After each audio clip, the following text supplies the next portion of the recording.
இன்று தந்தையர் தினம். மருத்துவர் ஐயா உள்ளிட்ட உலகில் வாழ்கின்ற அத்துணை தந்தையர்களுக்கு என்னுடைய வாழ்த்துக்கள், பாராட்டுகளை நான் தெரிவிக்கின்றேன்.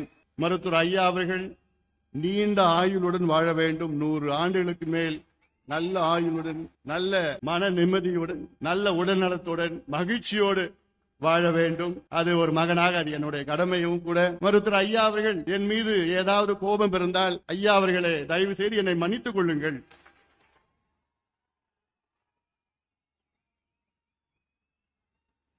தந்தையிடம் மன்னிப்பு கேட்பது ஒரு பெரிதல்ல.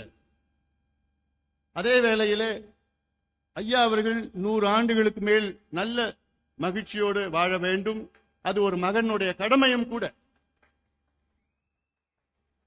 ஐயா அவர்கள் 10 ஆண்டுகளுக்கு முன்பு ஐயாவுக்கு பைபாஸ் நடந்தது. இன்னைக்கு ஐயாவுக்கு சுகர், பிபி எல்லாமே இருக்கு. அதனாலதான் நான் சொன்னேன்,